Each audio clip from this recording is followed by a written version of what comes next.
আর আমি ভাবতাম অভিষেক ব্যানার্জি হয়তো একটু তবুও জন ছেলে, একটু বোঝে সোজে, দিদির মতো ভুলভাল হয়তো বকে না। ও বাবা, রিসেন্ট দেখছি ওরও ফিউজ উড়ে গেছে ভুলভাল।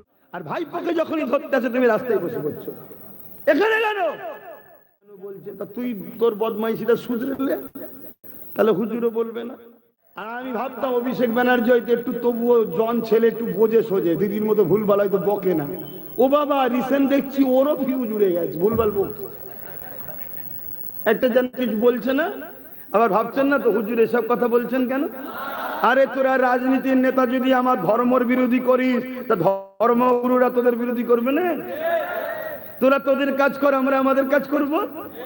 তুই ইফতার পার্টিতে চলে যাচ্ছিস, ঘন্টা দিয়ে রেড রোডে নামাজ পড়তে চলে যাচ্ছিস, তারপরে কি বলে ওয়াকফকে মিটাতে চাইছিস, কবরস্থান মিটাতে চাইছিস, আবার এখন বলছিস হজ করতে যেতে হবে না, আগে ভোট দাও। আরে এসব কি বলছিস? তুই যখন আমার ধর্মে মাথা গলাচ্ছিস, তা আমরা মৌলী সাহেব কোনো কি ঘাস খাচ্ছি নাকি? হ্যাঁ, তা আমাদের তো মাথা গলাতে হবে। এবার যখনই মাথা গলাচ্ছি তখন তুই বলছিস ধর্মে জলসা হিসাব বলবে কেন? আরে আমার বলার জায়গাতে এইটাই। তা আমি তো এখানে আমার বাপ ভাই মা বোনেদেরকে বলবো, যারা হজ করতে নিষেধ করে তাদেরকে খবরদার ভোট দেবে না। এ বলা অন্যায় হবে? হ্যাঁ, যারা আমার ওয়াকফকে মিটাতে চায় তাদেরকে ভোট দিয়ে মসজিদের দুশ্মন হয়ে জাহান্নামে যেও না। বুঝাবো না? তখন তুমি বলছো হুজুর কেন বলছে, তা তুই তোর বদমাইশিটা শুধরে তাহলে। ওই রিসেন্ট দেখছি এখন অভিষেক বাবু একটা কথা বলছে, কি ও আইএসএফের নেতার নাম কি? নওশাদ সিদ্দিকী। যাক, নাম নিতে হচ্ছে তাহলে আজকাল। যাক, তো যাই হোক, উনি অমিত শাহ পুলিশ নিয়ে ঘুরছে কেন বলছে না?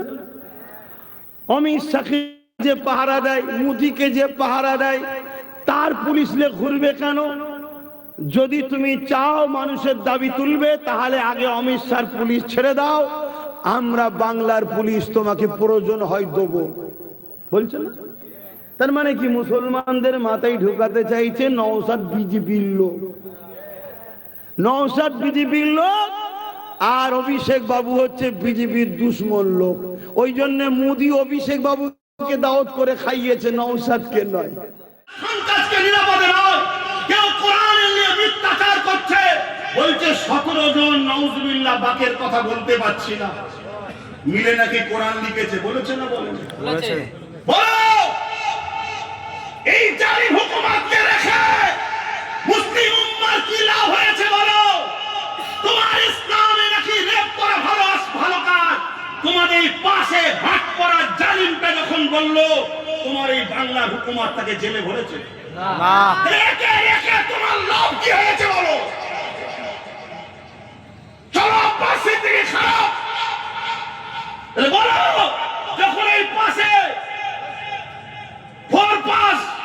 শয়তান জালিমটা বলল কোরআনের সূরা তাওবার 5 নম্বর আয়াতে নাকি ভুল আছে, কি বলে হিংসা ছড়াচ্ছে, তার বিরুদ্ধে কয়েক হাজার কেস হয়েছে, তোমার এই বাংলার বিগত সরকার তাকে কি জেলে ভরেছিল?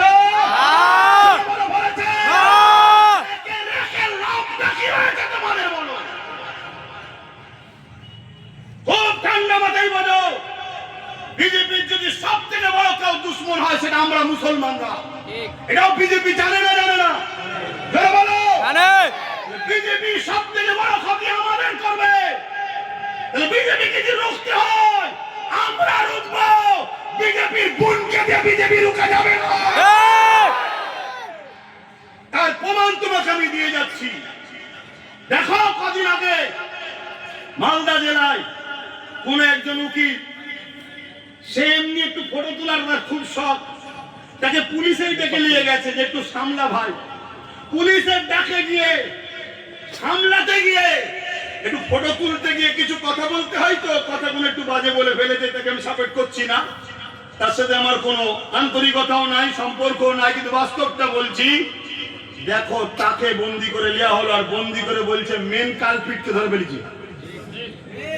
তাহলে কেউ এসআইআর এর জন্য গরিবদের পক্ষে বলতে গেলে রাজ্য সরকার বলছে মেন কালপিট। কথা বুঝছেন না? বোঝেন না? কিন্তু এইদিকে এত বড় বড় কথা হচ্ছে আমার ইসলামের বিরুদ্ধে, এদের কাউকে ধরেছে না? কথা বলে না। কিন্তু দেখো নবী বংশের আওলাদ ওয়াকাব নিয়ে রাস্তায় নেমেছিল, তাকে তুলে নিয়ে যে টেনে হিঁচড়ে জেলে ভরেছে না ভরেনি? হ্যাঁ নাও সাথে ভরেছিল না ভরেনি? কি করছে নেমেছিল রাস্তায়? ওর বাপের জায়গা চলে গেছিল না? হ্যাঁ, ওয়াকাব চলে যাচ্ছে, তাই কেন্দ্র সরকারের বিরুদ্ধে রাস্তায় নেমেছে নওশাদ। আর তাকে ভরছে কে? এক্স রাজ্য সরকার, যাকে আমরা এনেছিলাম। ঠিক তো নাকি? আমি আমাকেও দোষী করছি, আমারও দোষ আছে।